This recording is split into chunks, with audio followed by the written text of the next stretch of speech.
Dans un monde où les mensonges abondent, il est difficile de ne pas remarquer les promesses non tenues. Les mots prononcés avec conviction peuvent se dissoudre dans l'air, laissant derrière eux une déception palpable. Je souligne cette contradiction entre les promesses que tu fais et ta capacité à les réaliser. Tu sais mon ami, le véritable bourreau dans ta vie c'est toi-même.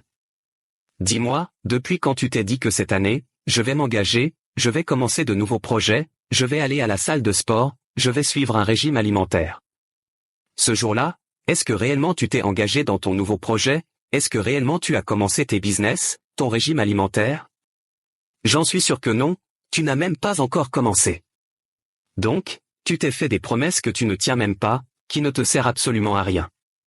Tu t'es menti à toi-même. Tu t'es fait des promesses que tu n'as même pas respectées alors que tu m'aimeras qu'on te fasse des promesses et ensuite les respecter. C'est impossible. Bien vrai que parfois, la réalité ne suit pas nos intentions. Mais pourquoi cela arrive-t-il? Peut-être que tu es optimiste au moment où tu fais ces promesses, non ce n'est pas ça. En vérité, ce qui te manque c'est la discipline, la motivation et la persévérance pour maintenir ces engagements. La vie et les circonstances te rattrapent. Et parfois, tu te mens à toi-même, espérant que ta parole deviendra réalité sans effort supplémentaire. La vérité est que les promesses non tenues peuvent être décevantes, tant pour toi-même que pour les autres. Elles sapent ta crédibilité et ta confiance en toi-même. Alors, comment peux-tu changer cela?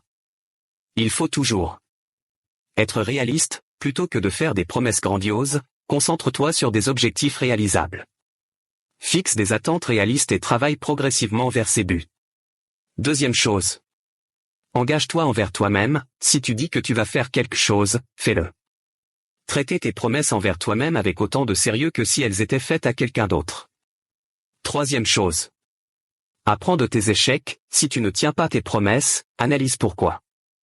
Qu'est-ce qui t'empêche de réussir? Comment peux-tu éviter les mêmes erreurs à l'avenir? Quatrième chose. Sois toujours honnête avec toi-même, si tu ne peux pas tenir une promesse, reconnais-le. Il vaut mieux être honnête que de faire de fausses promesses. Alors, mon ami, arrête de te mentir et fais des promesses que tu peux réellement tenir. C'est ainsi que tu progresseras et réussiras.